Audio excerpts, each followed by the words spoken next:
KBS 열린 토론.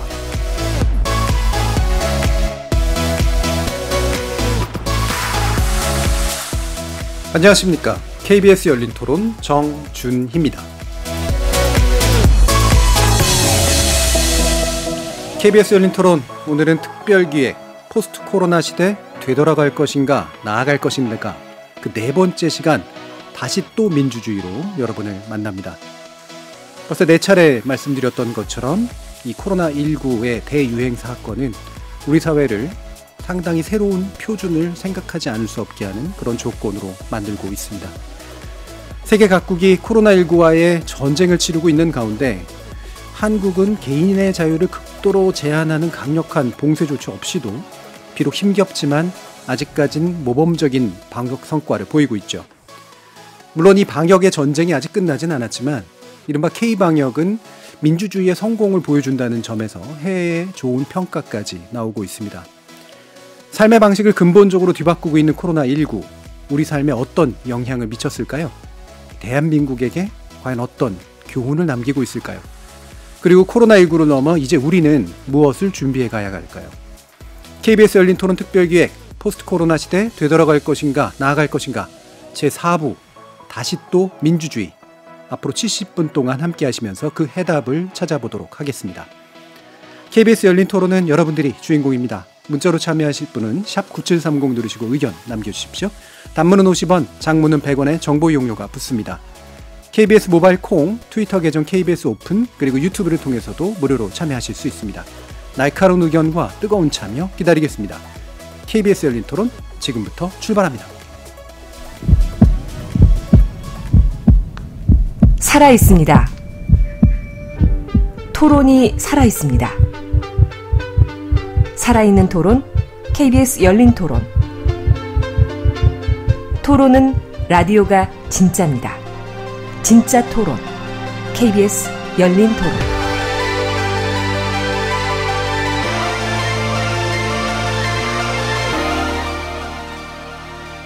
자, 그럼 오늘 함께해 주실 세 분 소개해드리겠습니다. 먼저 포스트 코로나 한국사의 3부작 기획기사를 시사인에 써주셨고요. 굉장히 큰 반향을 일으켰죠. KBS와 공동기획으로 코로나19 사태를 3회에 걸쳐 탐구하신 분입니다. 시사인의 천관율 기자 나오셨습니다. 안녕하세요.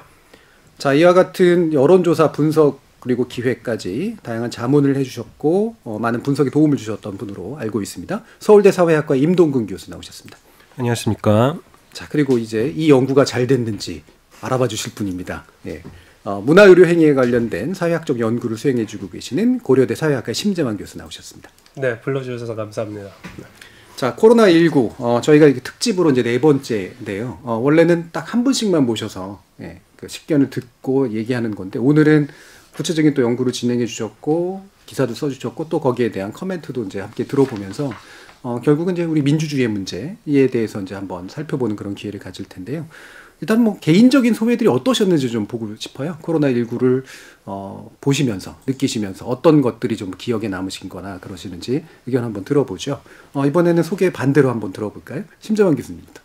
네, 코로나19 시대 특히 이제 관심을 가지고 깊은 관심을 가지고 들여다봤는데 그 이유는 아마 사회학을 하고 있는 입장이어서 그런 것 같아요. 어떤 거냐면 사회가 사라질 수도 있다. 혹은 그것과 함께 개인들이 사라질 수도 있다. 그런 이제 우려가 있었던 게 또 한편이고, 또 한편에서는 그러는 가운데 또 사회가 새롭게 구성될 수 있는 역동성도 크게 보이고, 또 그 속에 개인들도 새롭게 좀 역동적으로 보이고, 이런 것들이 사회학도로서는 아주 관심 있는 지점들이었었죠. 예, 네. 사회가 사라지고 개인도 사라지고 또는 반대로 재구성되고 새로 설 수 있고 뭐 이런 역동성에 이제 주목을 해주셨는데 그 사회가 사라진다라든가 개인이 사라진다는 절멸이나 붕괴를 의미하는 것 같지는 않고요. 어떤 의미로 이제 그런 표현을 쓰셨나요? 실제로는 뭐 절멸 붕괴라고 얘기해야 될지 모르겠지만 예. 위기감이 있었던 것은 분명하죠. 위기감이 있었던 건 분명하고 그러나 위기감이 있다고 해서 그것이 당장 그렇게 진행되는가의 문제는 또 별개의 문제이고 근데 분명한 것은 사회가 됐건 개인이 됐건 그 위기감이 크게 고조됐었던 지금도 아직 그 순간이긴 하지만 그렇기 때문에 더더군다나 이제 사회학자들이 아주 그 깊은 관심을 가질 수밖에 없는 그런 시간들인 것 같습니다. 예, 지금도 연구를 진행하고 계시는 거라요? 네네. 그렇죠. 네. 어떤 연구인가요? 저는 이제 4월 초에 일찍이 이 지금 여기 KBS하고 시사인에서 한 거와 별개로 4월 초에 개인적으로 이제 따로 학회에서 감염병과 사회적 개인, 그러니까 예. 이제 사회적 개인이라는 개인. 말 자체가 아마 오늘 이제 논의 중에 나오겠지만 민주적 시민이라는 개념하고 어울리는 부분도 있고, 근데 이제 사회적 개인이라는 말로서 담고자 했었던 고민이 사회가 사라질 것 같기도 하고 개인이 사라질 것 같기도 한 그 가운데 사실은 개인도 새롭게 등장하는 네. 것 같고 사회도 새롭게 등장하는 것 같다는 얘기를 좀 잡아보려고 예. 그런 좀 조사도 하고 분석도 하고 이러고 있는 중이죠. 그러니까 개인이나 사회라는 게 이제 개인 그냥 육체적 인간 또는 사회는 그냥 그들이 모여 있는 것 이게 아니라 개인도 구성된 개념이고 사회도 사실은 구성된 개념이라 네. 지금 시대에 맞게 뭔가 새로운 종류의 어떤 의미가 창출될 수 있다 이렇게 보시는 건가요? 네네 그렇습니다. 예, 그 부분 뒤에서 아마 좀 더 자세히 네. 들어볼 수 있을 것 같고요. 심재만 교수님 어떻습니까? 죄송합니다. 임동규 교수님. 예, 임동규입니다. 예. 저보다 더 훌륭하신 교수님 이름으로 불러주셔서 감사했습니다. 예. 일단은 코로나 관련해 가지고 그 뭐 연구를 하던 아니면 일상생활 속에서 지금 사회가 변화하는 걸 느끼면서 이제 가장 그 크게 들었던 생각은, 그러니까 이제 우리에게 그 익숙했던 세계가 얼만큼 그렇게 쉽게 무너질 수 있었던 세계였는가. 네. 우리에게 익숙했던 일상이라고 했던 게 얼마나 이 작은 그 바이러스 하나만으로도 그렇게 아주 근본적인 그 충격과 변화를 겪을 수 있었던 그런 일상이었는가.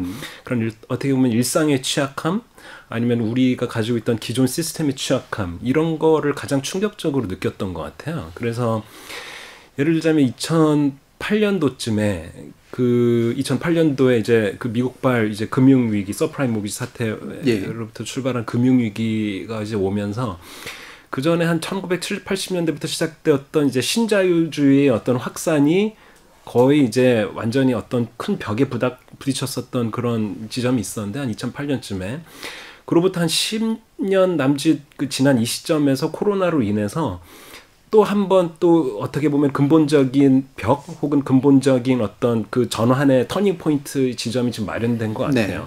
근데 지금 어디로 갈 것인지, 우리가 어떤 방향을 향해 가야 될지, 어떤 수단을 택해야 될지, 그것을 위해서 그런 것들이 모든 게 불확실한 상태여가지고 아까 말씀하셨던 대로 모든 어떤 저의 어떤 인지적 지도부터 해가지고 다 다시 좀 그래야 되는 상황이라서 뭐 흥미롭기도 하고 불안하기도 하고 뭐 그런 관찰자적 입장에서 지금 바라보고 있습니다. 예, 그러면 그 사회학을 하시는 개인으로 보시는 거하고 생리학적 개인하고도 느낌이 좀 다르실 것 같아요. 어때요? 이게 뭐 개인적으로 제가 뭐 생활하면서 뭐 제 가족이 있고 뭐 직장이 있고 출퇴근을 하면 또 학생들과 마주쳐야 되고 이제 이런 그 일상생활 생활 세계에서 그는 여러 가지 뭐 곤혹스러움, 익숙치 않은 불편함 이런 것들을 이제 마주하는데, 또 사회학적으로 보다 보면 어쨌든 간에 뭐 기존 체계라고 하던 것이, 기존 시스템이라고 하던 것이 여러 가지 문제점을 가지고 있었는데, 이런 충격이 오므로 인해서 어떻게 보면 우리가 여러 가지를 새롭게 리디자인할 수 있는 계기도 또 되는 것 같아가지고요. 이게 그야말로 뭐라고 하나요? 뭐 세옹지마라고 해야 될지, 아니면은 지금 어려움 속에 어떻게 보면 되게 좋은 어떤 보석 같은 것들이 담겨 있을 수도 있을 것 같다. 이런 약간 양가적인 감정을 동시에 느끼고 있습니다. 저기 커뮤니티, 인터넷 커뮤니티 이런 데 보면은 일반인과 이과생의 차이 뭐 이래가지고 나오는 것들이 있는데, 일반인들은 뭘 만졌는데 막 전기 충격이 오면 다시 안 만지는데 이과생은 이게 왜 오지? 그러면서 만진다고. 약간 그런 모습에서 이제 그 두 분의 사회학자께 느껴지는 게 좀 있네요. 그럼 기자로서 청가는 기자는 어떻습니까? 저는 이제 주로 정치를 취재해 왔는데 재난이라는 게 정말로 예외적이고 특별한 정치의 공간이구나라는 걸 이번 과정에서 굉장히 많이 느끼고 있습니다. 이만한 재난을 사실 제가 기자가 된 후에 처음 맞이해 보는 거니까, 뭐 간단하게 예를 들어서 우리가 사회적 거리두기를 하는 게 방역에 중요하잖아요. 외출을 자제하고 뭐 이렇게 그런 것들이 당장 자영업자들은 매출이 아주 급락으로 나타나죠. 사실 그럼 생각해 보면 우리가 방역을 위해서 모두가 사회적 거리두기를 하면서 모두에게 좋은 일을 하는 과정에서 누군가 특정한 사람들이 그 비용을 지불하고 있는 거죠. 네, 힘든 사람들. 그 사람들이 그냥 자영업자가 된 건 그 사람들의 선택이니까 그냥 그 사람들의 피해는 알아서 해라라고 놔둘 거냐? 그건 좀 이상하지 않습니까? 예. 그러니까 그러면 우리 모두를 위해서 이게 사회적 거리두기를 할 때 피해를 보는 사람들을 사회가 어떻게 이걸 보상해 줄 것이고 이 피해를 나눠질 것이냐. 뭐 예를 들어서 이런 질문들이 사실 굉장히 시급하면서도 중요한 정치의 질문이고 네. 재난이라는 게 앞에 두 선생님 말씀해 주신 대로 평시의 공간을 확 흔들어 버리니까 야 이걸 어떻게 해야 되지? 이 상황에서 누가 짐을 어떻게 나눠줘야 되지? 이런 질문들이 끊임없이 던져지는 거죠. 네. 사실 굉장히 특별한 정치의 공간이 열렸다라는 관점에서 계속 이제 이 주제를 좀 천착해오고 있었고 이번 기획 같은 경우에도 좀 그 연장선으로 나온 거라고 할 수 있습니다. 그때 이제 정치라고 하는 것의 의미는 어떤 의미입니까? 이제 뭐 흔히 정치라고 하면 이제 뭐 여의도에서 어느 당과 어느 당이 네. 뭐 이렇게 말을 주고받았다. 뭐 사실 이런 쪽으로 사실 언론 잘못이죠. 언론이 주로 그렇게 기사를 쓰긴 하는데 아주 고전적인 의미에서 이제 자원 배분의 규칙을 어떻게 네. 정할 거냐. 재난 국면에서 특히 본인이 이제 자기 책임이 없는 피해자들이 속출할 때 이 피해자들에게 자원을 재배분하는 방식을 어떻게 결정할 거냐. 이건 정말 고전적인 의미의 정치고 이제 뭐 소위 정치 공방 이런 이런 차원보다도 훨씬 더 근본적인 의미의 정치인데 이게 평소엔 잘 안 보이죠, 우리 눈에. 예. 근데 재난 공간에서는 그게 굉장히 잘 보이게 되는 것 같아요. 그런 정치를 하려고 고민하는 정치가와 그런 고민을 해본 적 없는 정치인의 차이도 굉장히 두드러지는 것 같고 예. 그런 특별한 국면인 것 같습니다. 그러니까 일반적으로 얘기하는 여의도 정치 또는 권력자들 사이의 권력 공방 이런 식의 프레임이 아닌 아주 고전적인 의미에서의 폴리테이아라고 할 수 있을까요? 뭔가 공동체적인 의미에서의 그런 정치의 관점에서 아마 살펴주시고 있는 것 같은데요. 그래서 어떤 조사 결과들이 우리를 흥미롭게 하는지 왜 이 조사 결과가 우리가 주목할 필요가 있는지 한번 좀 잠시 들어보셔야 될 것 같습니다. 한번 들어보시고 본격적인 토론 이어가도록 하죠.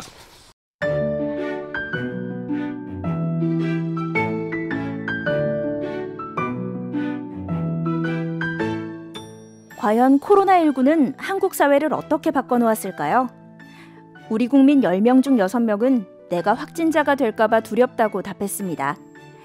주변 사람들에게 피해를 끼칠까봐 두렵다는 응답 또한 86%에 달했습니다. 방역 지침을 잘 지킨다고 답한 비율은 96%였고 우리나라 국민이 잘 지킨다는 평가도 82%로 나타났습니다. 마스크를 안 쓴 사람은 이기적이라고 생각한다는 답변은 85%, 마스크를 쓰지 않은 사람은 정부가 처벌해야 한다는 의견은 47%였습니다. 사회적 거리두기에 스트레스를 받았다는 응답이 스트레스를 받지 않았다는 응답보다 훨씬 높은 비율을 보였습니다. 하지만 이런 스트레스에도 불구하고 정부가 다시 사회적 거리두기를 시행한다면 97.4%가 동참하겠다고 답했습니다.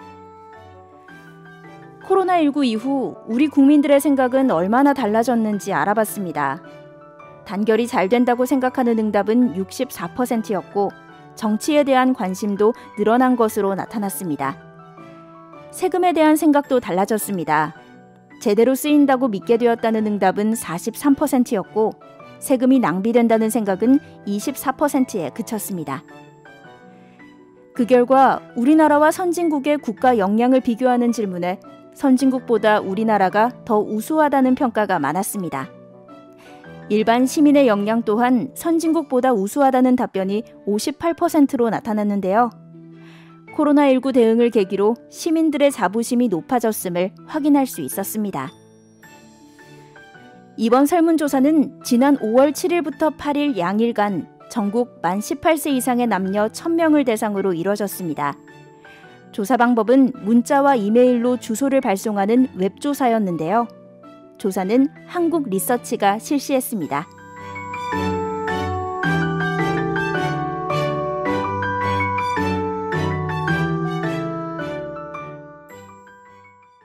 예, 여러 가지 이제 수치들이 쭉 나왔습니다만 어떤 분들은 귀가 솔깃한 분들도 있을 테고 어떤 분들은 이제 수치에 짓눌려가지고 이게 결국 무슨 얘기지 이렇게 생각하시는 분들도 아마 있을 것 같은데 기본적으로 이게 시사인에서 3번의 기획 기사는 나왔고, 그다음에 KBS에서도 이제 시사 프로그램으로 좀 나와 있고 반영이 됐잖아요.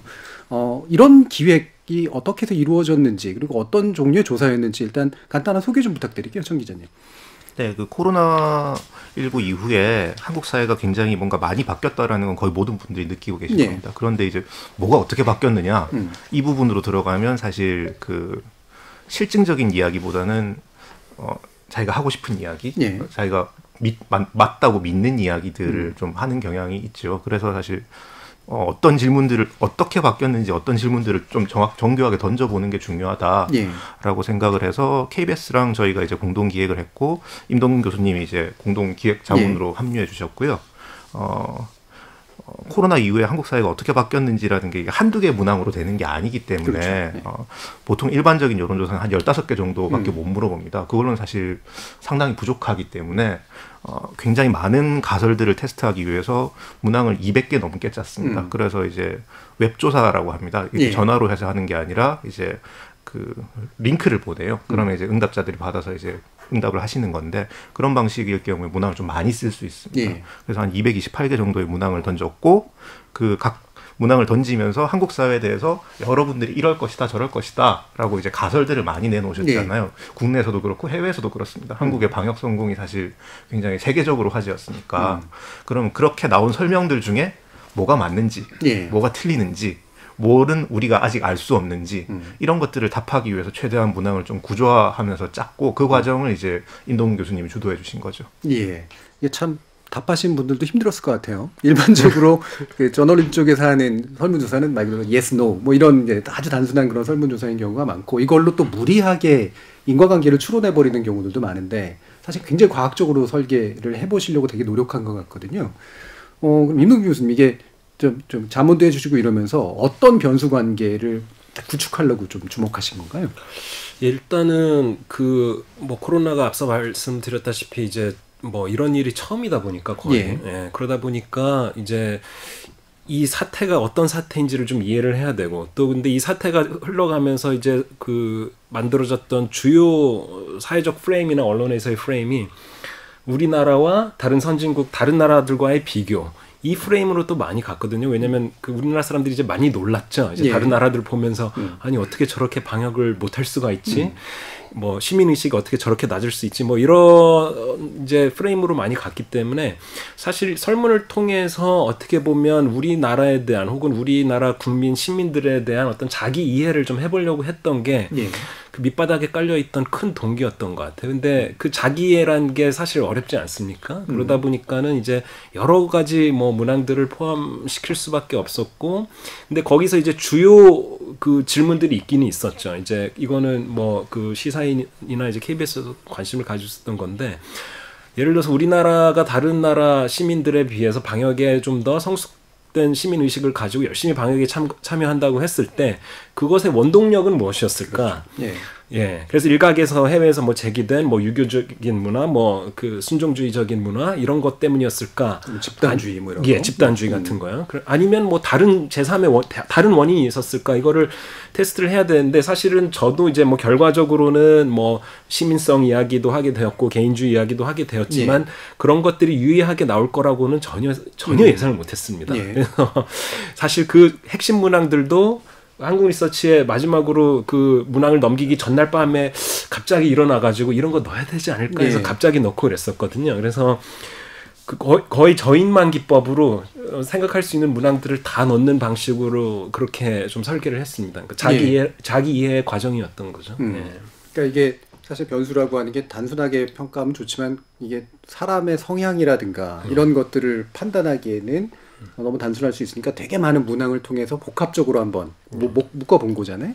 그러면 결과로 본 게 이제 우리가 이런 방역 같은 데 협조하고 참여하는 어떤 결과를 빚는 차이가 있을 테고, 그게 이를테면 권위주의적 성향 같은 것들을 가진 사람들이 그런지, 아니면 뭐 자유주의적 성향을 가진 사람들이 좀 그런지, 또 중간에 하나를 더 넣은 거죠. 그러니까 이른바 민주적 시민성, 이런 것들을 테스트하는 문항을 넣어서 그 세 가지 중에 어느 것이 이제 가장 강하게 영향을 미쳤을까? 뭐 이제 이런 것들을 이제 좀 판단하신 그런 구조인 것 같아요. 이와 같은 설계 충분히 괜찮았다고 보십니까? 어떠세요, 신재만 교수님? 네, 아니 저는 사실은 이 관련된 조사의 결과를 예. 언제 한번 언론에 한두 번 정도 나온 것을 보고서 특별히 아까 이제 말씀하신 권위주의, 뭐 자유주의, 그다음 민주적 시민성 이것의 대비를 한번 살펴보는 작업을 보고서 특히 이제 민주적 시민성 부분에 그 전에 뭐 임동균 교수님하고야 우리 전 직장인 시립대에서 같이 일하면서도 공부도 같이 하고 뭐 이랬었으니까 그때 우리가 서로 교감했었던 게 이런 게 좀 통하는 게 있는가 보다 싶었던 것이 이제 민주적 시민이라는 그 개념을 좀 이렇게 천착했던 부분이 제가 이제 모두에 말씀드렸던 사회적 개인이라는 것을 좀 이 코로나 국면에서 좀 그 모습을 디테일하게 발견하고 싶어 했었던 저의 관심, 욕심 뭐 그런 거하고 좀 잘 맞아 떨어진 것 같아요. 그래서 저 같은 경우는 4월 초에 한 1000명에 대해서 50여 개 문항을 가지고 그 문제를 조금 이렇게 마이크로하게 좀 봤던 것 같고, 지금 하신 것은 아까 228개 문항이라고 하셨으니까 훨씬 더 다각도에서 아마 하셨을 것 같아요. 그 결과도 일단 저는 뭐 조금 더 디테일한 결과들은 또 다른 기회가 있겠지만 언론에서 나오는 내용들을 봐서는 일단 민주적 시민이라고 하는 그 부분이 드러났다는 점에서 제가 4월달 조사에서 봤었던 것하고 일맥상통하는 부분이 있는 것 같고 그래서 재밌는 작업을 하셨다, 의미 있는 작업인 것 같다는 생각이 듭니다. 예. 그럼 이게 지금 어떤 면에서 보면 기존의 권위주의적 성향이라고 하는 것 또는 수능주의가 결합된 이거는 어느 정도 이렇게 뭐 상식적으로 좀 이해가 가는 면들이 있고 자유주의 또는 개인주의 성향인 것도 이해가 가는 면이 있는데 제3의 변수로 만든 거잖아요. 그러니까 민주적 시민성이라고 하는 것, 이게 이 둘 자유주의하고 권위주의 한 중간쯤에 위치한다고 생각하면 되나요? 아니면 뭔가 또 중간 섞어놓은 것과는 다른 새로운 종류의 차원이라고 봐야 되나요? 일단은 저희가 설문에서 이제 포함했던 시민성, 민주적 시민성 관련된 문항들이 있고, 그 다음에 그와 별개로 뭐 학술적으로 이 민주적 시민성이라고 하는 것을 어떻게 개념화할 것이냐, 이제 그런 이론적인 작업하고는 약간의 간극은 있죠. 이제 왜냐면은 민주적 시민성이라고 하면은 보통 이제 citizenship이거든요. citizenship이라는 거는 뭐 이제 시민권 이렇게 의미를 가질 때도 있습니다만은 어느 사회나 공동체의 멤버십이라는 거거든요. citizenship은 곧 멤버십인 건데, 멤버십인데 무슨 사회의 멤버십이냐? 민주적 사회의 멤버십이라는 거죠. 그러니까 민주적 시민성이라는 거는 민주적 사회의 어떤 멤버십을 가지고 있다는 거고, 그거는 결국은 그 핵심은 뭐냐면은 이제 참여인 거죠. 참여.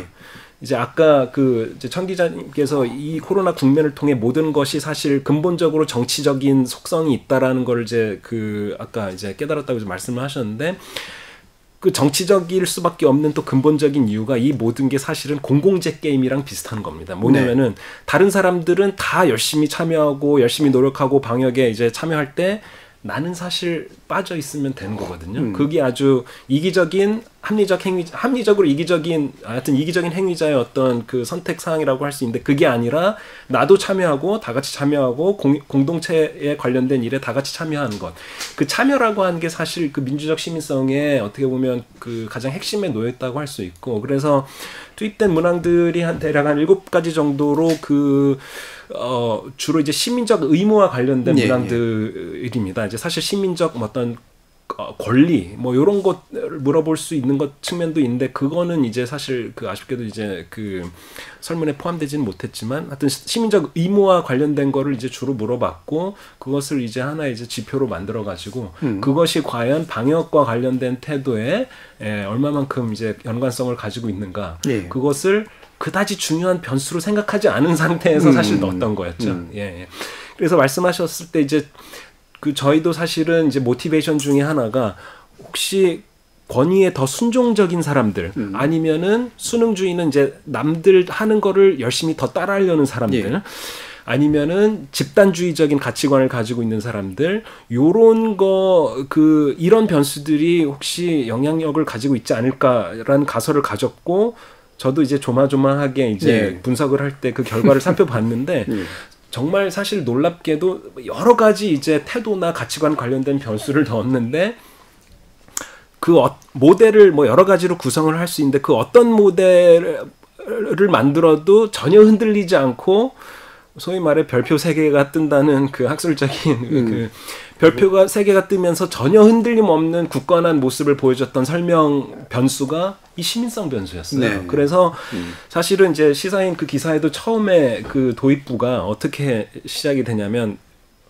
저희 이렇게 천 기자님이랑 저랑 둘이 앉아서 이거 너무 결과 깔끔한 거 아니냐. 그렇죠. 저도 이제 그 결과 보고 놀랐던 게 여러 가지 변수를 넣었는데 유의미한 게 시민성이랑 개인주의였던 거예요. 네. 그래가지고 좀 놀래서 이거 너무 방송용 아닌가. 이 그렇죠. 결과는 너무 권위주의는 사실 어떻게 모델을 그 다르게 구성하면 권위주의 성향이 높은 사람들이 오히려 방역에 덜 참가하기도 하고 약간 그런 것도 있었는데 뭐 시민성, 수평적 개인주의 이런 게 딱 이제 부각이 되니까 이거 너무 방송용으로 깔끔하게 나왔다. 예. 이런. 그러니까 실제로 연구하시는 분들 보면 특히나 실증 연구하시는 분들은 이 결과가 너무 매끈하게 나오면 되게 불안하잖아요.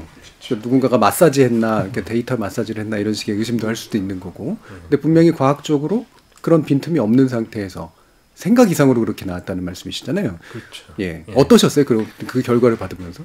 그러니까 이제 그 보통 뭐 저는 이제 설문조사 데이터를 이제 그 거의 매일 분석을 하기 때문에 그 첫 번째로 이제 그런 시민성이나 수평적 개인주의가 유의한 효과를 가진 것으로 나왔을 때는 처음에 좀 약간 의아했고요.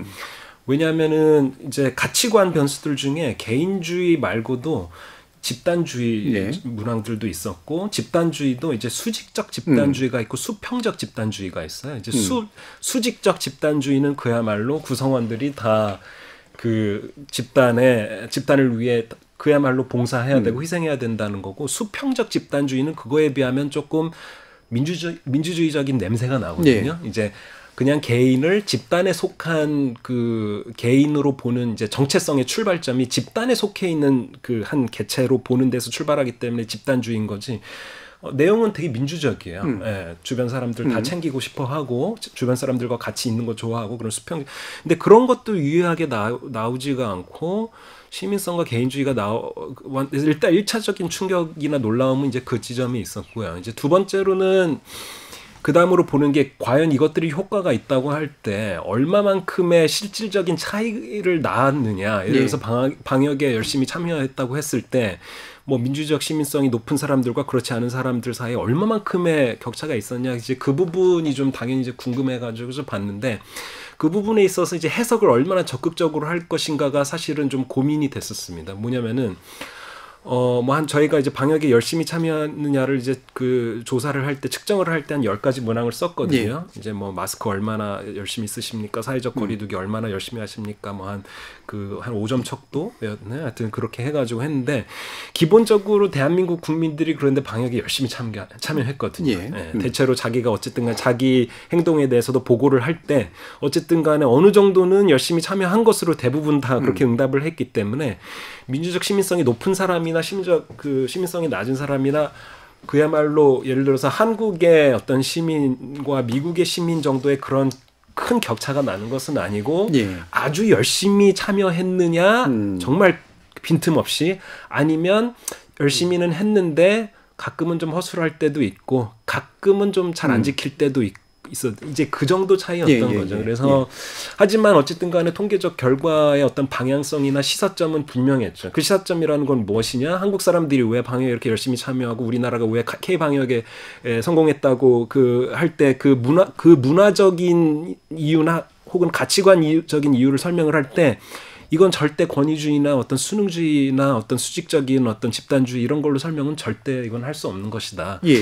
그런 개인적으로는 결론을 내고 전 기자님께서 또 기사를 또 아주 드라마틱하게 잘 써주셨죠. 그러니까 결과적으로 말씀을 들어보면 우리나라 사람들은 어떤 성향을 가지건 간에 사실 전반적으로 이런 방역 과정에 상당히 적극적으로 협조했고 참여했는데 굳이 이제 차이를 보자면 그 가운데에서도 좀 더 민주적 시민성이 높게 나타나는 분들이 확실하게 유의미하게 이 참여에 좀 더 적극적이었다라고 일단은 해석이 가능하잖아요. 그러면 그런 민주적 시민성이라는 개념들을 우리가 만들어낸 이유가 정강 기자님께서 쓰신 기사에도 좀 나옵니다만 원래 처음에는 미국이나 이런 서방권에서 한국의 사례를 보면서 중국과는 다르게 우리처럼 자유주의라, 우리처럼 민주주의라 되게 잘 되고 있잖아. 중국은 폐쇄주의고 권위주의야. 2월달 상황이 그랬죠. 예. 근데 나중에 보니까 이제 자기네들이 이제 망가지고 있으니까 그러면 자유주의가 망가지고 있는 상태여서 결국 한국을 이제 중국 편으로 놓고 그래서 그러니까 유교주의나 권위주의적 성향이 얘네들이 많아서 중국과 비슷하게 성공한 거야. 근데 이런 식으로 좀 해석하는 것에 대한 반발이랄까요? 이런 게 좀 있었던 것 같네. 그 이제 기소르망 같은 이제 프랑스 유명한 석학 같은 경우에 이제 유교 문화가 이제 한국 방역 성공의 핵심이다. 뭐 한국인들은 이제 개인보다는 집단이 먼저다. 뭐 이런 인터뷰를 한 적도 있었는데요. 근데 이게 사실 그럴 수 있겠다고 저희도 생각했어요. 이게 한국인들이 좀 더 집단주의적이고 말하자면 정부가 하는 말을 잘 지키기 때문에 방역에 성공했다는 것도 충분히 시험해 볼 만한 가설이니까 저희가 뭐 조사를 하면서 뭐 한국 시민으로서는 이게 아니었으면 좋겠다고는 생각했지만 결과가 이렇게 나올 수도 있다라고 당연히 생각했죠. 그래서 기소로망이 맞을 수도 있다. 그러면 또 그것대로 이제 의미 있는 얘기가 될 테니까.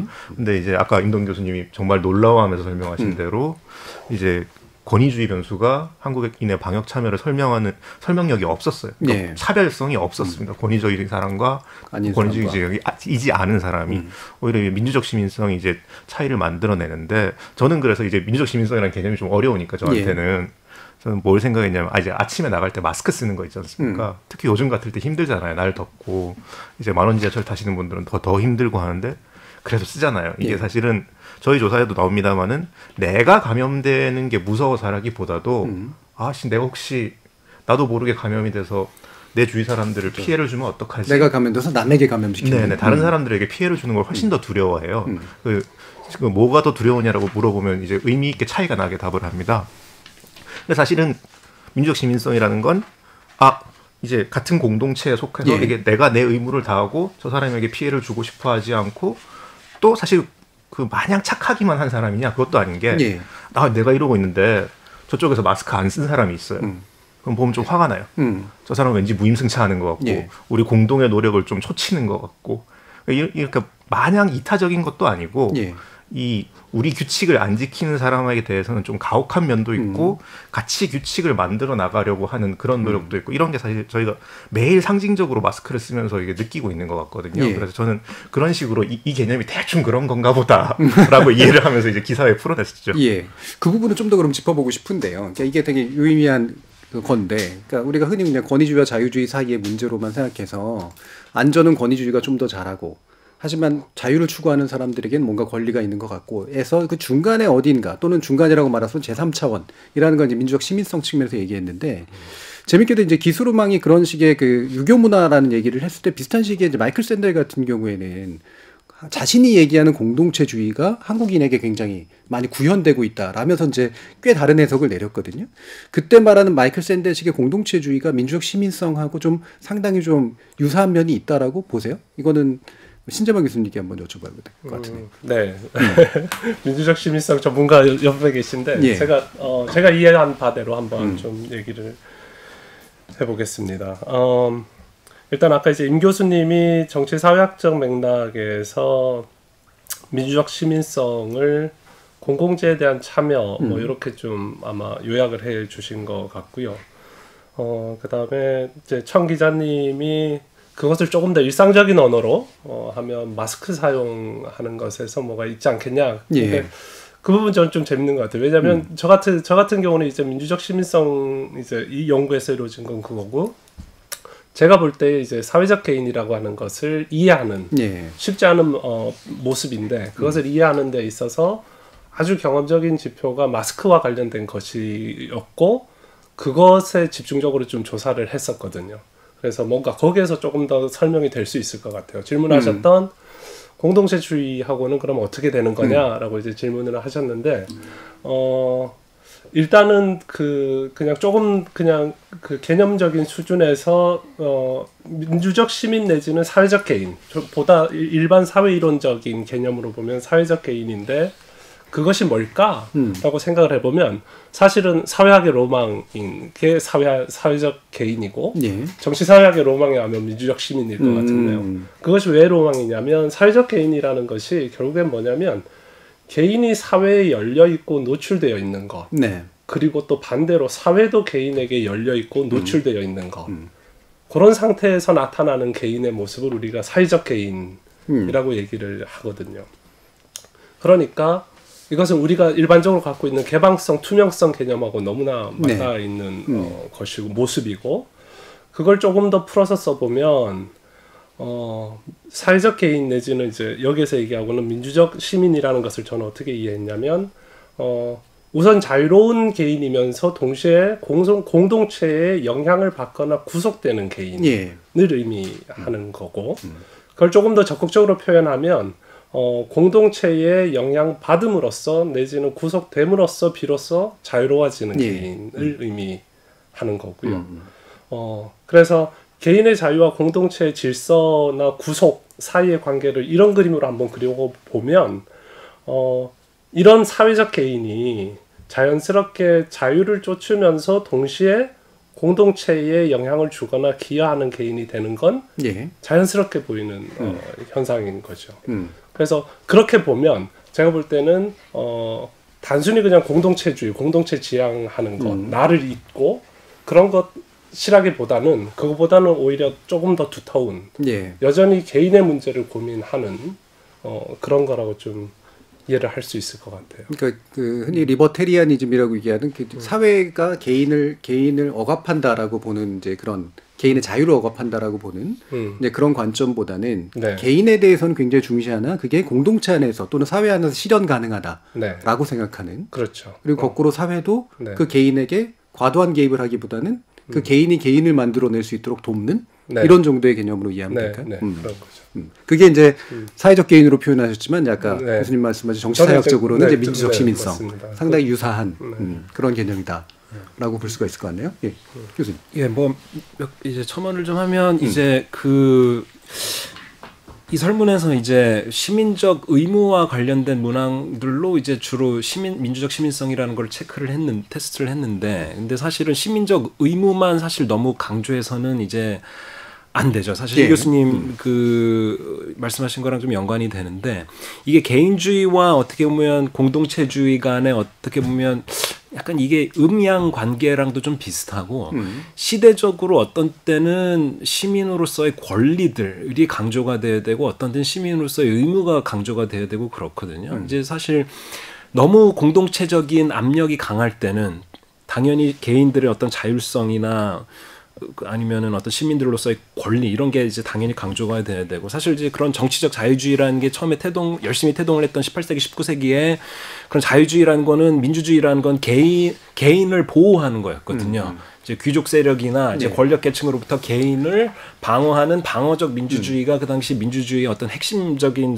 어떤 스피릿이었다고 한다고 하면은, 그런데 개인주의가 너무 득세하고 개인주의가 아니라 개인화가 돼버리면은 그때부터 이제 공동체적인 스피릿이 필요한 거거든요. 그렇기 때문에 그 시대적인 상황에 따라 어떤 때는 어떤 시민들의 권리가, 어떤 때는 시민적인 의무가 이제 그때 상황에 맞춰서 강조돼야 되는 측면이 있는 거죠. 그래서 예를 들자면 뭐 저희가 뭐 얘기하는 그런 뭐 신자유주의 그런 것도 하이에크 같은 사람이 살았던 그 당시 오스트리아 시대에서 그런 자유가 너무나 필요했기 때문에 나왔던 그런 그 신자유주의적인 사상이 있었던 거였고, 케인지안 같은 것도 그 당시에 정부 개입이 필요했던 어떤 시대적 상황을 바탕으로 이제 그 싹을 틔웠던 사상이거든요. 그렇기 때문에 모든 관점이나 이제 정치적 그 뭐 이데올로기나 가치관이라는 게 시대적으로 요청되는 부분이 있고, 근데 지금 상황에서는 코로나19 상황에서는 공동체를 중심으로 한 어떤 결속 이런 것들이 이제 좀 요청되었었고,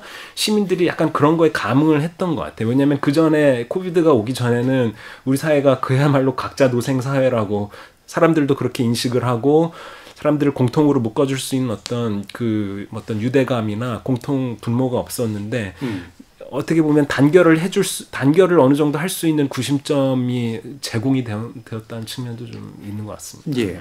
그런 면에서 보면 이게 이제 뭐 약간은 설레발이 될 수도 있긴 합니다만, 그러니까 한국 국민들이 많은 부분에서 이제 서구 중심주의나 이른바 선진국에 대해서 그 눌려있던 감정이나 이제 어떤 태도가 이제 많이 이른바 국뽕이라는 이름으로 만들어지고 있는 건 사실인데, 거기에 대해서 특히 지식인들은 약간 주저하는 눈치들이 있잖아요. 그러니까 우리가 나아진 건 사실이지만 그 정도까지라고 우리가 생각하는 게 맞을까라는 생각도 하고, 그래서 감히 이제 어떤 이 자유주의와 이른바 그다음에 권위주의 사이의 제3의 어떤 길이라고 하는 거 우리가 만들어가고 있다라고 생각할 수 있을까에 대해서 여전히 유보적인 그런 생각들이 좀 있는 것 같아요. 천 기자님은 이 부분 어떻게 보세요?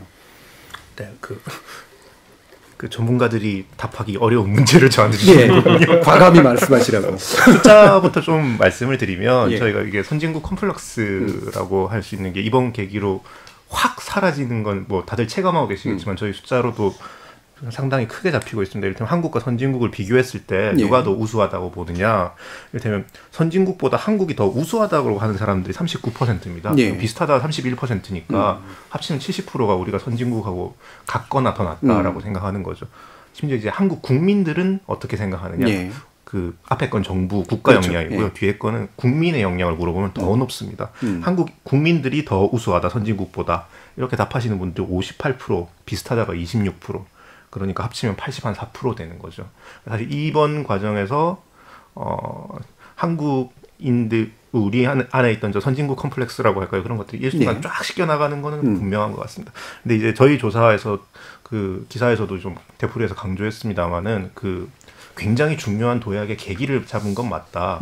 근데 사회가 어떤 질적인 도약, 그러니까 뭐 사회 신뢰 수준이 높아진다거나 아니면 뭐 저기 이를테면 뭐 세금과 기여에 대한 태도가 좋아진다거나 법 집행에 대한 신뢰가 올라간다거나 이런 질적인 도약의 징후들은 아직 없어요. 제가 그래서 좀 이렇게 통속적으로 표현하면 첫 판을 크게 이겼다. 그래서 판돈이 굉장히 두둑해졌다. 하지만 이제 여기서부터 어떻게 게임을 풀어나가느냐는 또 아직 먼 길이 남았고 거기서 이제 정치의 역할이 결정적으로 중요해지는 시기가 왔다. 이렇게 볼 수 있겠습니다. 예, 저희 KBS 열린 토론 특별기획 포스트 코로나 시대 되돌아갈 것인가 나아갈 것인가 제4부 다시 또 민주주의 관련해서 말씀 나누고 있는데요. 이렇게 이제 우리가 이른바 선진국 컴플렉스를 많이 극복하고 자신감을 갖게 된 상태, 그리고 더 나아지기 위해서 많은 자산들을 갖게 된 상태이긴 한데, 그것이 실질적으로 제도적 개선, 그 다음에 우리의 태도의 개선의 측면에 있어서 어떤 것들을 의미하는 걸까? 남는 과제는 무엇일까? 이 부분은 좀 더 2부에서 좀 더 자세히 토론하도록 하겠습니다. 여러분께서는 KBS 열린 토론과 함께하고 계십니다. 포스트 코로나 시대 되돌아갈 것인가 나아갈 것인가. KBS 열린 토론에서 4부에 걸쳐 특별 기획을 마련합니다. 1부 생태 백신, 행동 백신 시대를 꿈꾸다. 최재천 교수와 함께합니다. 2부 윤영관 전 외교부 장관이 말하는 새로운 국제 질서의 탄생. 3부 뇌과학자 김대식 교수가 생각하는 융합과 통섭의 시대 정신. 4부 다시 또 민주주의. 천관율 기자, 임동균 교수, 심재만 교수와 함께합니다. 포스트 코로나 시대 되돌아갈 것인가 나아갈 것인가. 평일 저녁 7시 20분에 찾아갑니다. 본인의 자유를 극대화한 게 민주주의라고 좀 생각하는, 잘못 생각하는 사람들이 많은 것 같은데, 민주주의라는 건 타인에 대한 책임이 먼저 돼야 되는 거거든요. 코로나 겪으면서 느꼈던 거는 남을 더 배려해야 되는, 우리가 마스크 쓰고 있는 것도 마찬가지고, 물론 나를 위해서도 있지만 남을 더 배려하는 이런 좀 더 성숙된 민주주의가 자리를 잡지 않을까 싶네요. 개인주의가 되게 심해지고 있는 상황에서 그래도 이제 공동체 의식을 좀 많이 불러일으켰었던 것 같고, 이제 민주주의 측면에서 보면 정보도 공유를 하면서도 개인의 정보도 지키고, 이거의 그 간극을 관리를 할 때 좀 잘 생각을 해야 될 것 같아요. 코로나는 이제 계속될 거라고 생각을 하고 있거든요. 그래서 코로나와 함께 어떻게 갈 것인가를 생각을 하는 게 더 맞는 것 같고, 지금보다는 밝은 미래가 있었으면 좋겠습니다. 서로 간의 예의를 지켜야 된다. 전 세계적인 재앙인데 뭐 나 하나쯤이라는 생각보다는 좀 더 이제 남을 배려하고 생각하고 나부터 좀 조심해야 되는 그런 부분에 있어서는 확실히 한국이 뛰어나죠. 왜냐면 국민 의식, 그리고 이거에 잘 따라주는 사회적 분위기. 코로나 겪으면서 세계적으로 우리나라가 이제 방역 그런 쪽에서는 굉장히 좀 신뢰를 얻었잖아요. 그런 것들에 대해서는 우리나라 국격이 좀 높아지지 않았나. 이런 계기로 인해서 우리나라가 바이오 강국이 좀 됐으면 좋겠어요. 치료제라든지 이런 것도 좀 개발을 하고 이런 쪽에 강점이 있는 걸 알았으니까 그쪽으로 더 개발해서 발전시키면 어떨까 하는 그런 희망이 있습니다. 네. 코로나19가 바꾼 우리 일상의 변화, 그리고 포스트 코로나 시대에 대한 여러 가지 바람에 대해서 시민들의 생각도 들어봤는데요. 뭐 많은 분들 동의하시는 부분도 있으실 테고 굉장히 다른 의견을 가지고 계신 분들도 있을 겁니다. 청취자 여러분들 의견 남겨주시면 저희 방송에 또 적극적으로 반영하도록 하겠습니다. KBS 열린 토론 특별기획 포스트 코로나 시대 되돌아갈 것인가 나아갈 것인가 제4부 다시 또 민주주의, 고려대 사회학과의 심재만 교수, 시사인 천관율 기자, 그리고 서울대 사회학과의 임동균 교수와 함께하고 계십니다. 앞에 1부에서 이제 뭐 끝낸 말들을 다시 연결해서 얘기해야 될 것 같은데요. 이게 아직까지 이제 제3의 모형, 뭐 새로운 모형을 형성하는 데 있어서는 물론 시간이 이제 되게 필요할 거고, 아까 심재만 교수님도 말씀해 주셨지만 그 부분에 있어서 이제 여전히 지켜봐야 될 것들도 굉장히 많을 것 같은데, 일단 나온 결과들을 보면 확실히 제도에 대한 신뢰는 많이 늘어났고, 그 다음에 세금이 잘 쓰이고 있는 것 같다라고 생각하는 부분, 공적인 측면에서 신뢰성은 좀 늘어난 것 같은데, 기사에도 나오지만 이제 낯선 사람에 대한 신뢰, 이 부분은 굉장히 또 약하게 나온단 말이에요. 그래서 이거를 기사에도 많이 지적을 해주셨는데, 이게 이제 묶이면서 어떤 방식으로 나아갔을 때 좀 더 현재보다 질적인 개선들이 있다라고 볼 수가 있을까요? 이 부분 교수님. 예, 좀 복합적인 질문인 것 같은데요. 그러니까 공공과 관련된 대부분의 영역에 있어서는 신뢰가 올랐고요. 국가, 뭐 공공 영역, 뭐 공식적 제도적 장치들, 뭐 이런 것에 대한 믿음과 신뢰는 이제 올라갔는데, 그 외 영역에 있어서는 신뢰가, 뭐 제가 다른 조사들도 좀 이게 같이 이제 곁들여서 다 보다 보면, 예를 들어서 일단 뭐 낯선 사람에 대한, 낯선 타인에 대한 신뢰는 뚜렷하게 내려갔고요. 또 제가 그걸 가지고 좀 추가 분석을 한 게 있는데, 예를 들어서 뭐 그 기사에도, 시사인 기사에도 잠시 나오긴 했습니다만, 예를 들어서 뭐 원숭이 고기를 먹을 수 있겠는가, 뭐 아니면 뭐 개똥 모양 초콜릿인데 먹을 수 있겠는가, 아니면 상한 우유 먹겠습니까, 아니면은 뭐 화장실에서 이렇게 그 공중 화장실에서 변기에 몸이 안 닿게 주의하십니까, 뭐 이런 것과 관련된 역겨운 민감성 그 문항들이 있는데요. 그 역겨운 민감성 문항들을 사용을 해가지고 이제 하나의 이제 수치를 만들면 그 사람이 생리적으로 얼만큼 이게 균이나 이런 거에 얼만큼 민감한가를 이제 뭐 대리지표긴 한데, 그 점수가 높은 사람들일수록 코로나 이후에 낯선 사람에 대한 신뢰가 훨씬 더 하락했어요. 네. 그러니까 사실 어떻게 보면은 생리적 반응인 거죠. 그러니까 전염병 상황에서 낯선 사람이 있다, 거의 즉각적으로 이건 뭐 가치관이라든가 어떤 뭐 신념의 문제가 아니라 생리적으로 저 사람에 대해서 믿음을 하지 않고서 감정적 거리를 떨어뜨려 놓는 거죠. 그래서 어떻게 보면 우리가 사회적 자본 혹은 사회적 신뢰, 우리 사회의 전체적인 사회적 어떤 그 유대감, 아니면 이제 그 후쿠야마였나 누구야 갑자기 생각이 안 나는데, 사회적 이제 신뢰라는 거를 사회의 어떤 윤활유로 이제 그 비유하신 분인데, 우리 사회 모든 부분에 있어서 윤활유가 될 수 있는 그 신뢰라는 게 사실은 지금은 오히려 어떻게 보면 하락한 측면도 있다고 볼 수가 있는 겁니다. 공공과 국가에 대한 믿음은 강력하게 이제 그 형성이 됐고 증가를 했는데, 낯선 타인이나 일반적인 사람들, 자기가 모르는 사람들에 대한 경계심은 커진 그런 이제 이중적인 그 어떻게 보면 아이러니한 상황인 거죠. 예. 그 저희 특별기획에서 이제 1부가 최재천 교수님하고 얘기를 했었고 3부가 이제 김대식 교수님하고 얘기했는데, 최재천 교수님 이제 생물학적 관점에서 혐오라고 하는 게 이제 상당히 본능적이고, 따라서 그것에 의해서 우리가 유지된 건 자연스러운 일인데, 우리는 그 본능 외에도 이제 유대의 본능을 만들어 왔기 때문에 그 유대의 본능이 이제 힘을 발휘할 수 있도록 해야 된다, 이런 말씀 주셨었고요. 김대식 교수님 같은 경우는 이제 뇌과학적인 관점에서 보면 그거에 대한 거부감이 생기는 건 너무나 당연한데, 문제는 우리가 뇌가 결정적인 시기라는 게 있어서 어렸을 시절에 이런 뭔가 그런 자기가 타고난 본능적인 반응 이상의 어떤 그 선입견을 안 가질 수 있도록 만들어주는 그런 교육, 이런 것들이 진행이 되면 현재의 문제를 좀 더 나아가게 만드는 데 굉장히 도움이 될 것 같다라든가 이런 말씀들을 좀 주셨어요. 이게 이제 그럼 그런 방향이다라고 좀 대충 우리가 생각할 수 있을까? 이게 민주주의 진화의 관점에서 충분히 가능한 거라고 생각을 하세요? 심재만 교수님? 네, 지금 방금 이제 뭐 사회자께서도 말씀을 해주셨고, 그다음에 임 교수님도 말씀을 해주셨는데, 저도 언론에 보도되는 것만 지금 그 KBS하고 시사인 조사 결과를 보면서 눈에 띄었다라고 보여지는 게 공적 기관이나 제도에 대한 신뢰 올라가는데 이웃 사람에 대한 건 뭐 그렇지 않고, 근데 좀 전에 또 임 교수님은 오히려 그게 떨어지는 것 같다고 말씀을 하시고, 그런 것들이 눈에 좀 띄었는데요.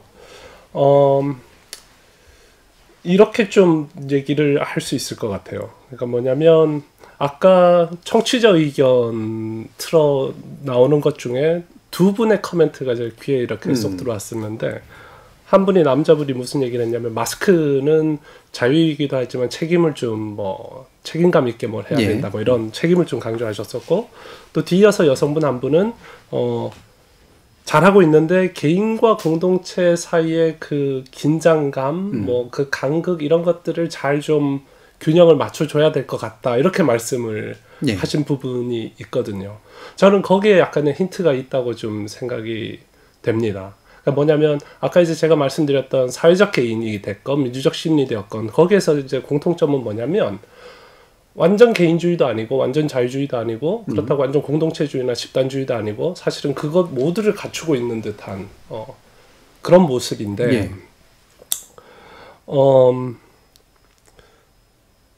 거기에서 드러나는 건 뭐냐면 가끔은 개인과 사회가 개인과 집단이라는 것이 이 정도 떨어져 있던 것이 지금은 굉장히 가까이 와 있는 그래서 무언가 일어난 행동이나 뭘 보면 이게 개인적 행동으로 보이기도 하고 공동체적 행동인 것으로 보이기도 하고 혹은 그 반대로 보이기도 하고 되게 그 여러 가지 의미를 복합적으로 띠기 때문에 해석하기가 힘들어지는 그런 부분들이 있는 것 같습니다.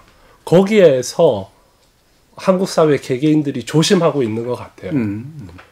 그래서 뭐 이웃 사람이나 낯선 사람에 대한 신뢰 뭐 이런 것들이 생각만큼 개선되지 않고 공적 신뢰가 올라가고 이런 것들은 바로 그 뭐라고 해야 될까요? 우리가 지금 새로운 가능성, 민주적 시민 내지는 사회적 개인이라는 모습들이 그 이전보다는 조금 더 드러나는 것 같아 보이는데 그것 자체가 워낙에 긴장감 있는 현상이기 때문에 그 속에서 지금 어디로 나갈 것인가를 지금 고민하고 있는 모습들 중에 하나로 이런 현상들이 보이지 않냐.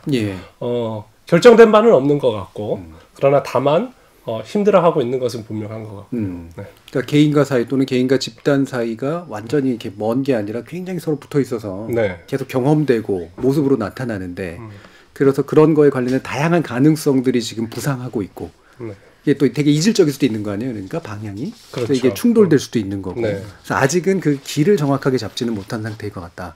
이런 말씀이신 것 같아요. 그럼 청강준 기자님 이게 아까 정치 문제를 얘기하셨으니까 공적 제도에 대한 신뢰 또는 뭐 정부에 대한 신뢰 이런 것들이 뭐 투명성 덕분에 좀 많이 늘었고 근데 또한 동시에 어떠냐면 시민들이 그냥 가만히 있는 것보다 또 요구를 하잖아요. 그냥 말만 듣는 게 아니라 예를 들면 사생활에 관련된 거, 뭐 이번에 이제 특히 혐오 표현에 관련됐었던 그 이태원 사건이라든가 이런 것들에 보면 뭔가를 요구하고 그걸 또 정부가 일부 받아들이고 이런 식의 약간 상호가 작용이 소통적으로 일어나는 모습들은 몇 번 있었던 것 같아요. 그래서 이 전반적으로 이게 이제 한국 사회의 민주적 제도나 소통의 형식들이 어느 정도 좀 바뀌어가고 있는 모습인 것 같다라고 평가를 하시나요? 이게 저희가 기획할 때 그 비유적인 표현이지만은 이게 일종의 준전시 상태다. 이게 사실 굉장히 저강도 전쟁을 같이 치르고 있는 상태다라는 표현을 저희가 내부적으로도 좀 많이 썼었고요. 그래서 그 부분에 공감하시는 독자들도 굉장히 많더라고요. 이게 사실 전시 상태라는 게 어떤 굉장히 밀도 높은 경험이지 않습니까? 그러면서 이제 똑같은 행동을 하고 있다라는 경험, 어떤 공통의 감각. 그 사실 사람들 이제 우리가 저 어떤 경제학적 생각으로만 치면 이익이 되는 걸 하고 싶어 한다라고 생각하지만 사실 우리는 다 중요한 일을 하고 싶어 하잖아요. 공적인 역할을 하고 싶어 하고 어떤 공동체에 기여를 하는 것에서 기쁨을 느끼는 게 있죠. 근데 지금 사람들에게 그런 기쁨 내지는 고양감이 좀 퍼져 있는 것 같아요. 저희 데이터로도 확인이 됩니다만은 뭔가 공동체가 위기를 맞았을 때 어쨌든 크든 작든 내가 기여를 하고 있는 거니까 뭐 내가 외출을 자제하고 친구랑 술 약속을 미루고 마스크를 쓰고 이런 게 다 일종의 기여이고 참여인 거잖아요. 예. 이게 사실 평시에 느끼기 힘든 어떤 고향감들이 쫙 올라오고 있는 거고 그런 맥락에서 사실 사회자께서 지적하셨던 어떤 높은 반응성, 그 다음에 높은 요구 수준, 굉장히 밀도 높은 커뮤니케이션이 이루어지고 있는 시기인 것 같아요. 그런 의미에서도 굉장히 결정적인 시기다. 예. 제가 뭐 이렇게 비유하는 게 적절할지는 모르겠습니다만 저희 90년대 후반에 이제 IMF 이후에 외환위기 때도 초기에 이제 이 위기를 어떻게 넘길 것이냐에 대해서 이제 사회가 굉장히 결집된 어떤 연대를 보여주는 게 이제 대표적인 게 금모으기 같은 게 있지 않겠습니까? 그렇지만 이제 그 이후의 결과들은 우리가 이 외환 위기 재난에 피해를 본 사람들, 이를테면 해고되신 분들, 실직되신 분들, 폐업한 자영업자 이분들 같이 살자라고 못했잖아요, 사실 그때. 그러면서 그 이후에 한국 사회가 각자 도생이 답이구나 이렇게 쭉 흘러간 거지 않겠습니까? 전 지금도 이제 그런 게 가장 걱정되는 지점이고 정치가들도 지금 그거를 가장 걱정하고 있어야 된다고 봅니다. 지금 고양돼 있는 상태를 이게 쭉 간다고 생각하지 말고 지금은 사실 감염병 국면이니까 누가 감염될지 모르잖아요. 근데 하반기에 경제 위기가 오고 실업이 오고 이러면 사실 취약계층부터 부러져 나가는 건데 이게 IMF 때의 결과를 반복하면 안 된다. 이 합의가 지금 굉장히 단단하게 필요한 것 같습니다. 예. 최근 그 코로나19 국면이 말씀처럼 이제 저강도 전쟁과 유사한, 따라서 사실 비상한 능력들이 발휘되는 시기이기도 한데 다행히도. 근데 이게 지나면서 이게 훨씬 더 불평등이 강해진다거나 이렇게 서로 간에 위기 상황이 더 세지게 되면 과연 또 어디로 튈까? 이제 이것도 아마 걱정이 되시는 것 같은데 정치적으로 해결해야 될 문제이고. 그 코로나19 국면에서 이제 그런 건 있었던 것 같아요. 가끔씩 뭐 이게 당장 자영업자들한테 가서 팔아주진 못하지만 그리고 언젠가는 괘씸하게 너무 잘해줬으니까 우리가 팔아줄 거야라든가 이런 식의 이야기들이 막 인터넷상에서 나오고 그러긴 했단 말이에요.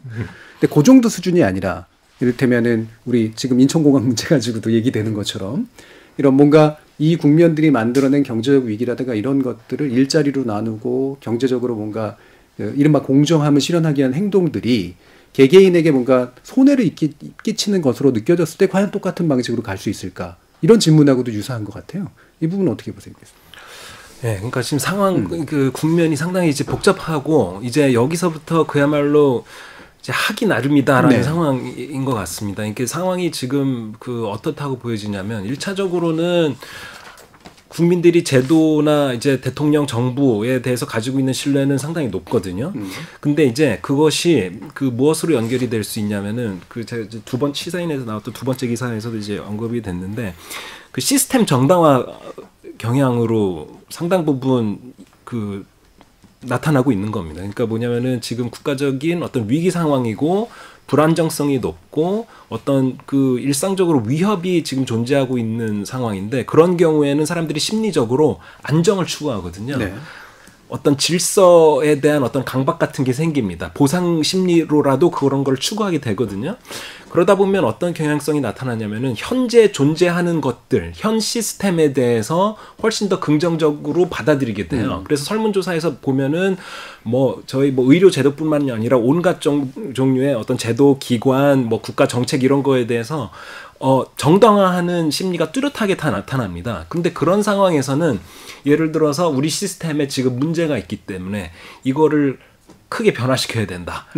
기본소득을 해야 된다. 이런 거에 대해서는 사람들이 저항을 합니다. 네. 그러니까 왜냐하면 나는 질서를 지금 안정을 얻고 싶은데 물론 이제 그런 정책을 해서 내가 직접적으로 혜택을 받으면 모르겠지만 우리 사회가 너무 급격하게 변한 거에 대해서 사람들이 주저해요. 왜냐하면 지금 불확실성이 너무 높은 상황이기 때문에. 거기서 일종의 저항이나 어떻게 보면은 이제 뭔가 개혁 드라이브를 걸기에는 좀 어려운 측면이 있습니다. 그런데 그것도 이면은 뭐냐면은 그렇게 사람들이 어떤 정부나 공공과 관련된 것에 대해 높은 신뢰를 보인다는 것은 또 우리나라가 해외 선진국 못지않게 엄청난 선진국이다 이렇게 인식하고 있다라는 건 뭐냐면 집단적으로 엄청난 효능감을 느끼고 있다라는 거예요. 야, 우리나라가 제대로 한번 해가지고 한다고 하면 우리나라 할 거다. 이런 식의 집단 효능감이 상당히 높은 수준에 있다는 거죠. 근데 그런 상황에서는 어떻게 하면 좀 정치 지도자의 역할이 엄청나게 중요합니다. 예. 그러니까 우리 사회가 어느 방향으로 어떻게 어떤 절차를 밟아서 가면은 일종의 그런 유토피아적인 상황으로 우리가 갈 수가 있다라는 비전 제시, 아주 투명한 절차와 단계 제시를 해주면 사람들이 이렇게 높아진 집단 효능감을 가지고 있는 상태에서 집단 행동을 전체적인 국가 전체적인 수준에서 응집력 있게 그쪽 방향으로 갈 수가 있게 되는 거죠. 그렇기 때문에 지금 어떻게 보면은 사회 전체적으로 엄청나게 보수화되고 내 것만 지키려고 하는 그런 각자 도생의 그 상태로 빠지거나 아니면은 지금 높아진 어떤 집단 그 효능감이나 고양감을 잘 활용해가지고 사람들의 어떤 그 공동체적인 어떤 감각이나 욕구나 이런 거를 잘 동원을 해가지고 그야말로 바람직한 방향으로 가거나 지금 그런 갈림길에도 있는 것 같습니다. 예. 그러니까 지금이 이제 위급한 상황이고 그러니까 시스템을 긍정하도록 돼 있고 그래서 그 부분에 대한 수치가 굉장히 높게 나오는데 하지만 그 이야기는 불안을 두려워한다는 얘기이기 때문에 구조 변동이 필요한 영역들, 개혁이 필요한 영역들에 대해서는 상당히 거부감이 클 수 있다. 그러나 효능감은 상당히 높은 상태이기 때문에 길만 잘 제시되면 상당한 가능성을 찾을 수 있다. 이런 이제 상태로 좀 이해가 되네요. 예, 그렇습니다.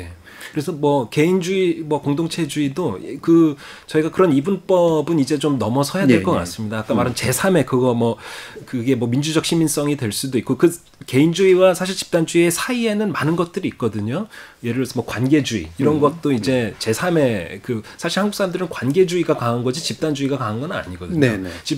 비슷해 보이지만 굉장히 다른 얘기죠. 우리 기소루망 선생님 제가 처음에 중학교 때 처음에 한번 읽어보고 무슨 소리인지 하나도 모르겠어서 그때부터 쭉 존경해 왔는데 그분이 이제 한국은 근데 이제 그분은 아마도 7, 80년대 한국의 동아시아 이미지를 아직까지도 가지고 계실 것 같아요. 근데 이제 예를 들어서 한국 사람들이 정부가 뭐 GPS 뭐 이렇게 해가지고 개인정보 침해해도 유교주의적인 문화 때문에 뭐 선생님 말씀 잘 듣고 그런 것처럼 다 따른다. 근데 기소루망 선생님께서 지금 한국의 교실에서 애들이 얼마나 선생님 말씀을 안 듣는지 잘 모르시는 것 같아요.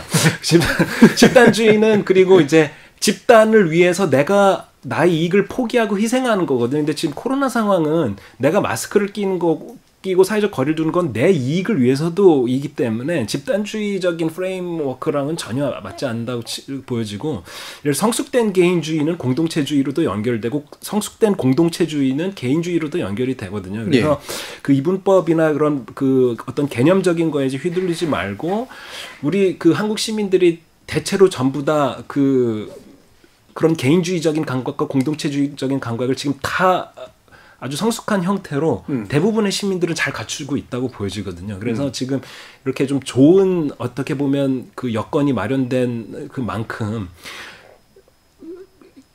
중요한 건 신뢰죠. 신뢰. 정치적 신뢰가 중요하고 그러므로 그것을 바탕으로 희망을 좀 비전을 잘 제시를 해가지고 아까 사회의 질 말씀하셨는데 질적 도약이 이루어지는 수 있도록 잘 해야 될 겁니다. 사회의 질이 보통 소셜 퀄리티 연구에서는 사회의 질이 보통 4가지로 이제 구성된다고 하거든요.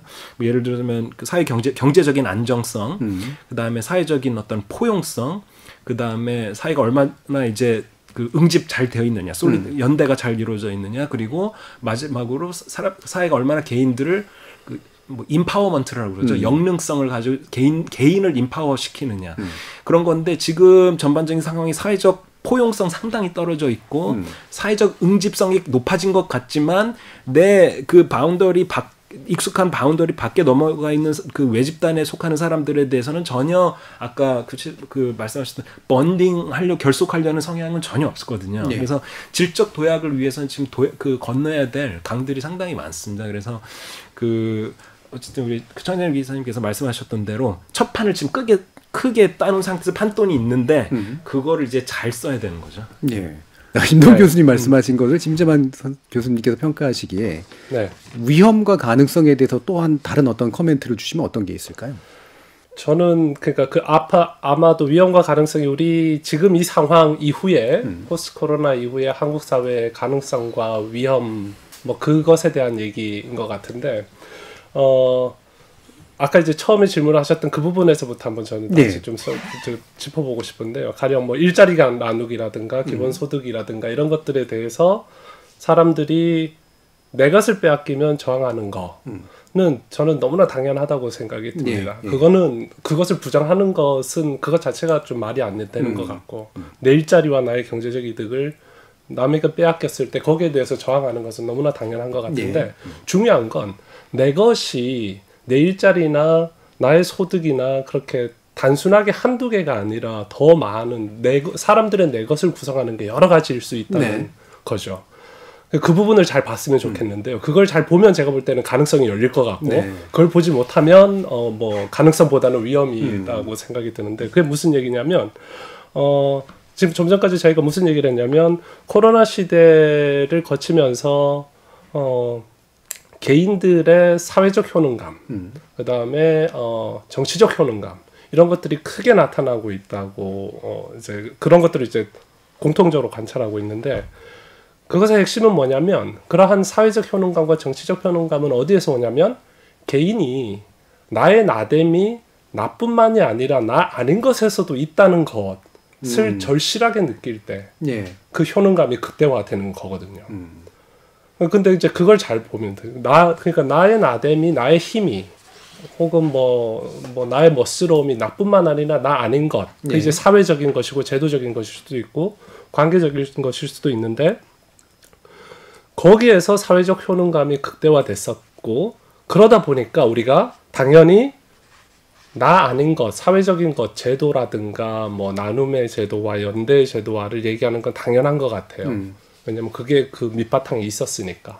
근데 거기에서 전환할 때 조심해야 될 것 같아요. 나와 나 아닌 것을 함께 잡는 데에서 효능감이 왔었던 것이지 나 아닌 것을 강조하는 데에서 효능감이 왔던 건 아닌 거거든요. 아하, 나하고 연결이 있기 때문에. 그래서 그 제도하는 과정에서 효능감을 떨어뜨리면 안 되는 거죠. 사회적 효능감을. 개인들이 가지고 있는 사회적 효능감을 빼앗지 말아야지 성공하는 거고. 근데 여기서 그 사회적 효능감을 뺏어버리면 일자리, 소득을 빼앗긴 것만큼 자기 것을 빼앗겼다고 생각할 겁니다.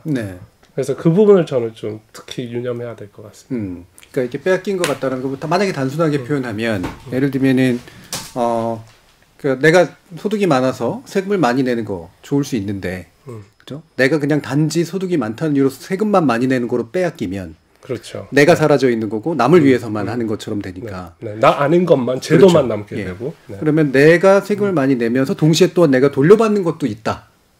뭐 그런 생각도 그러니까 뭐 단순하게 표현하면 이번에 이제 재난지원금이나 이런 것들에서 사실은 중고소득자들이 느끼는 감정들이 상당히 그런 거였던 것 같거든요. 그러니까 보편적으로 다 줘야 된다라는 말에 상당 부분 동의한 이유가 내가 지금까지 세금 많이 냈는데 사실 많이 돌려받은 측면들이 있을 거예요. 사회 안전이라든가 뭐 경찰이라든가 이런 것처럼 행정력이라든가. 근데 눈에 잘 안 보이던 것들이었는데 어쨌든 내 통장에 80만 원, 100만 원을 꽂아줘. 내가 냈던 세금이 나한테 일부는 적어도 돌아오는 것 같아. 라는 거. 이게 일종의 또 단순하지만 효능감이라고 볼 수 있는 거 아니겠어요? 네. 일부가 된 거죠. 뭐 사회의 일부로서 이제 뭐 어떻게든 인정을 받은 거니까. 그 이후에 그 사람들이 어떻게 할 건지는 또 열려 있겠지만. 그럼 청관용 기자님, 아까 정치의 문제를 이제 우리가 잘 다시 이제 좀 만져야 된다면 어떤 부분을 뭐 국가도 그렇고 또는 이제 뭐 행정 체계들도 그럴 테고 개인들도 그럴 테고 어떤 방식으로 이 문제를 잘 다뤄내야지 좀 가능성이 좀 더 커질 거라고 생각하세요? 지금 사실 백가쟁명인 것 같습니다. 이게 이 문제에 고민이 있는 정치가들은 사실 정치가들한테는 굉장히 큰 기회고 이게 재난이 기회라는 말이 조금 어폐가 있긴 합니다만은 사회의 어떤 기본 질서를 다시 쓸 수 있는 장면이라는 게 흔치 않잖아요. 그래서 지금 이제 재난을 딱 맞이한 상황에서 이 피해보는 사람들을 어떻게 구제할 것이고 자원을 어떻게 배분할 것이고 이게 일종의 새로운 사회계약이죠. 새로운 사회계약이 영어로 하면 뉴딜이지 않습니까? 사실 뉴딜이라는 말이 무슨 토목공사나 뭐 경기부양책으로만 알려져 있는데 사실 이 말은 원래부터 본질이 사회를 어떻게 재계약할 것이냐, 대공황 이후에 미국 사회를 어떻게 계약을 다시 할 것이냐, 재난을 맞이했을 때 이 사회가 다시 굴러가게 하려면 어떻게 사회 질서를 바꿀 것이냐, 이 질문이 본질이었기 때문에 지금 한국 사회가 드디어 비로소 뉴딜이라는 말을 정확하게 쓰고 있는 것 같아요. 일단 대통령이 6월 9일 국무회의에서 문재인 대통령이 이제 뭐 그런 얘기를 합니다. 이제 뉴딜이라는 말에 대해서 이제 여러 해석들이 있으니까 그때 대통령이 6월 9일 국무회의에서 위기가 불평등을 키운다는 공식을 반드시 깨겠다. 위기를 불평등을 줄이는 기회로 만들어내겠다. 한국판 뉴딜의 궁극적인 목표가 이거다. 사회 재계약을 하겠다는 얘기죠. 그러면서 지금 뉴딜로 대표적으로 얘기되고 있는 것 중에 하나가 이를테면 전국민 고용보험. 왜냐하면 이제 하반기에 이제 실업 위기를 어떻게 할 거냐.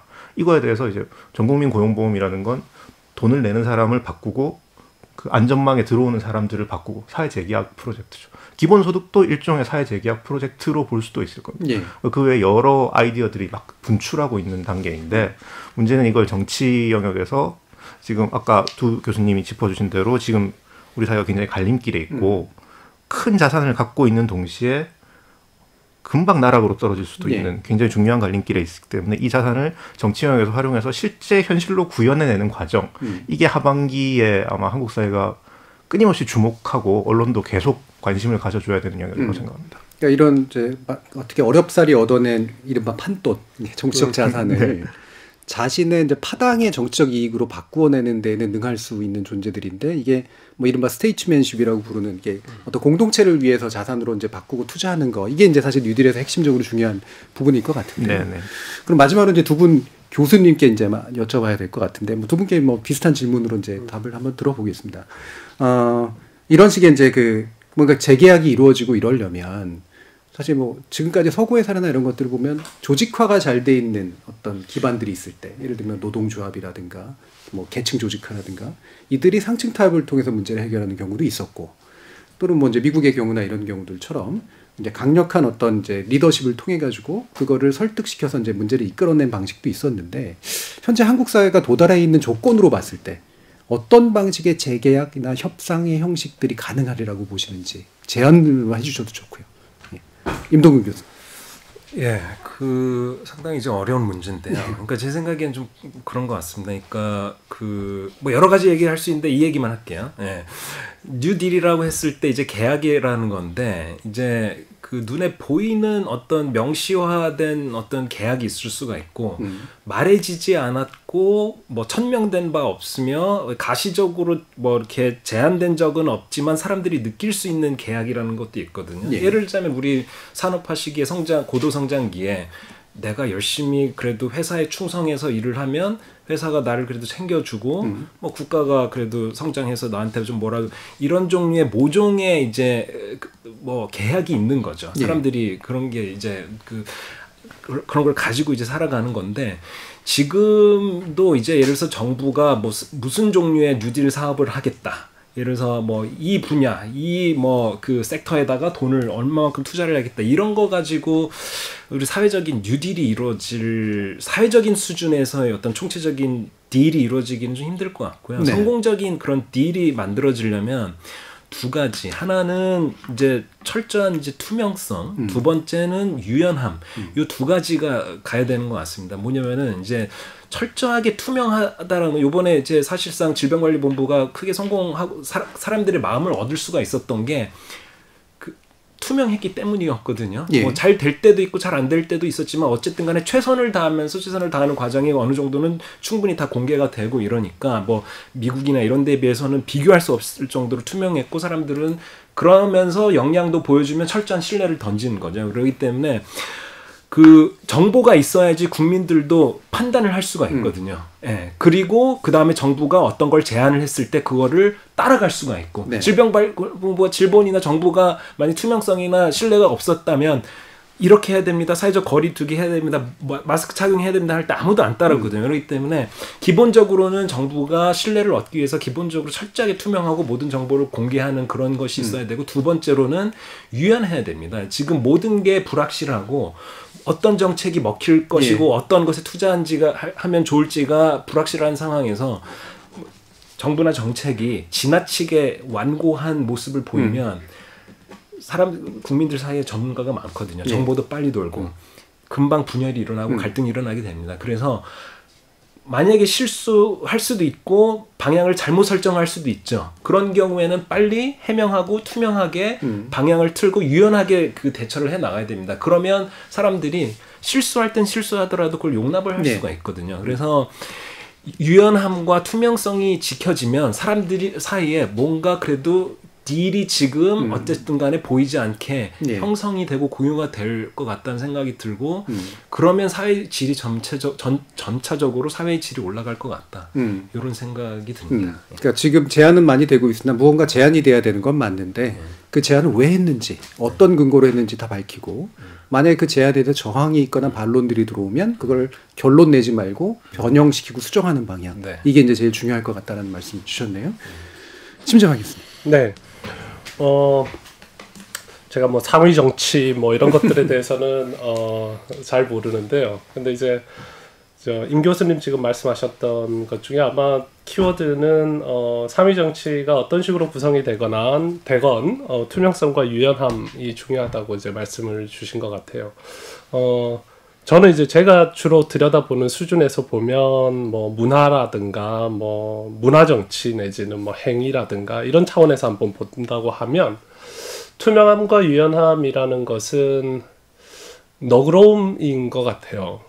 그래서 무슨 말씀이냐면 이제 쭉 뭐 같이 논의하면서 우리가 그려봤던 그림이 지금은 개인과 공동체가 굉장히 이렇게 가까이 닿아 있는 상황이고 어떤 사건이나 행위가 개인적이기도 하고 공동체적이기도 한 이런 순간이고 그러다 보니까 어떤 문제가 생기냐면 누군가가 무슨 행동을 했을 때 가령 다 마스크 쓰고 다니는데 마스크를 벗었을 때 이타적인 행위로 보이기도 하고 이기적인 행동으로 보이기도 하거든요.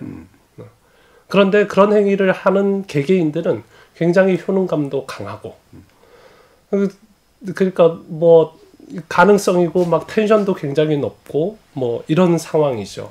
그럴 때 그런 것들을 바라다 보는 개개인들이 좀 그 너그러움이 있었으면 좋을 것 같아요. 네네. 이게 이걸 수도 있고 저걸 수도 있는 거구나라는 것을 항상 좀 열어놓고 바라다 보고 그런 것들을 조금 뭐 문화정치 수준에서 본다고 하면 그런 것들을 우리가 먼저 좀 확인하고 마스크 벗는다고 그냥 나쁜 사람, 나쁜 놈 뭐 이렇게만 그냥 일면적으로 볼 게 아니라 저게 무슨 복잡한 의미가 있나 보다. 저 사람도 지금 사회를 되돌려 놓으려고 나름 노력하나 보다. 뭐 이런 식으로 해석할 수 있는 그런 것들이 좀 있었으면 좋을 것 같습니다. 그렇게 되려면 사실은 내가 남을 대할 때도 너그러워야 되지만 이미 나하고 남이 가까워진 지금 이 코로나 국면에서는 그 얘기는 결국은 뭐냐면 내가 나를 대할 때도 이미 너그러워져 있어야 되거든요. 그런 부분들이 좀 필요할 것 같습니다. 거기에 대해서 서로 좀 확인을 하면 앞으로 뭐 여러 가지 일들을 헤쳐나가는데 훨씬 더 믿음직하게 할 수 있을 것 같습니다. 이 너그러움이라고 표현하셨는데 관대함. 예전에 우리 똘레랑스 관용 이야기가 한때 이제 우리 사회를 많이 했는데 요즘은 그거에 대해 부정적인 것 같아요. 그러니까 이게 마치 아까 말씀하신 것처럼 뭔가를 퍼주고 남한테 뭔가를 해줘야 되는 거로 생각이 되니까. 근데 약간 바꾸면 아까 이제 임성균 교수님이 얘기하신 것처럼 국가나 정부가 유연하게 투명하게 대하듯이 개인도 다른 개인에게 좀 더 유연하게 그리고 유보적으로 지켜보면서 자신에게도 그렇게 대하는 것이 되게 중요한 것 같다라는 말씀까지 들은 것 같습니다. KBS 열린 토론에서는 특별기획 포스트 코로나 시대 되돌아갈 것인가 나아갈 것인가를 보내드리고 있는데요. 오늘은 네 번째 마지막 시간이었죠. 다시 또 민주주의라는 주제로 시사인 천관율 기자, 서울대 사회학과 임동균 교수, 그리고 고려대 사회학과 심재만 교수와 함께했습니다.